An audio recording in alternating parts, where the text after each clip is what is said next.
Ahoy there, YouTube! We're back again for more of our Gencon Bonanza Explosion Blowout coverage. We're here live at Gencon 2018, piping them out hot and fresh for you.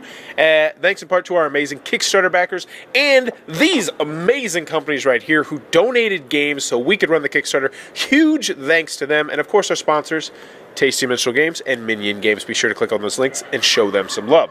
Right now, I am excited to talk about an expansion to a game that I really enjoyed. I got a chance to play it earlier this year. I got a chance to try out Sagrada 5 and 6 player expansion. Right now, you're like, wait, what? Doesn't it just add a 5th and 6th player? No, it's not like Catan with the 5th and 6th player where it's just like, here's extra pieces. No, it adds some other stuff. So it's going to add new private objective, new tools, new window patterns. But the big new thing is that you get a private dice pool. So if you've ever played Sagrada, it's this really cool Sudoku-y dice drafting style game. Highly recommend checking that one out.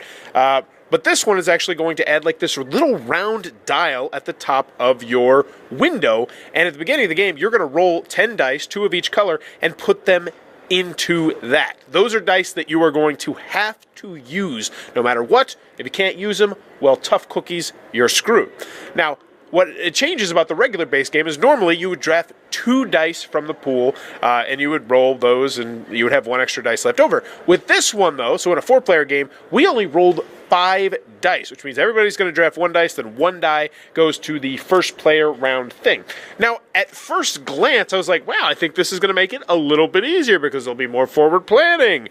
And then, once we started to play it more, I was like, oh, this makes the game more difficult because the tool cards normally let you modify dice, but those are dice that you draft. And it specifically says in the rules that you cannot modify the dice. That's only the dice that you draft, not the dice that you're just taking from the top of your little player area right there, which means all 10 of those dice are like, now you really have to forward plan on where those dice are going to go.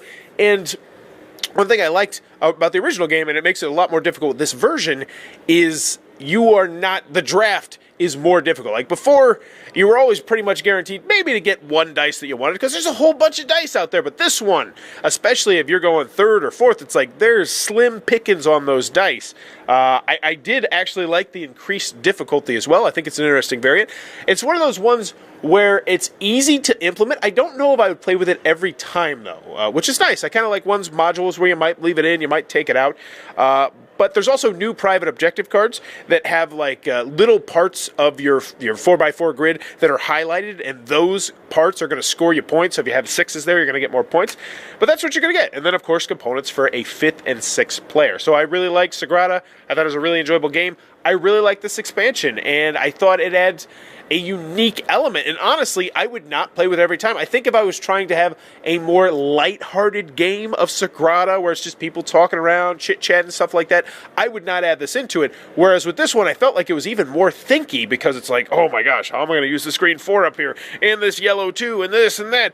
And so I like it. I think it adds just an extra little layer, and it's a nice little surprise. And what could have just been just a simple 5 and 6 player, we're going to pump it out and maybe some extra cards, actually adding a new mechanism, I thought that was kind of cool. So pretty much, if you like Sagrada, I think this is one you're going to add, especially if you play with 5 or 6 players routinely, or you would like to play with 5 or 6 players. So that is Sagrada, the 5 and 6 player expansion from Floodgate Games. One that I really enjoyed, and I think it makes the game definitely better.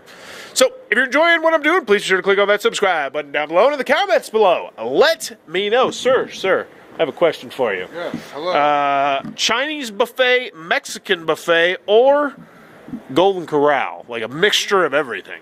I'm going to go with Chinese buffet.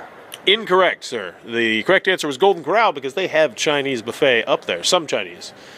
But it's awful. Every time I've been there. Get the hell out of here. Oh! Screw you. Get out of here! Ah! Don't listen to him. But let me know in the comments below what your opinion is, because everybody's opinions are valid. And as always, thanks for your time, YouTube.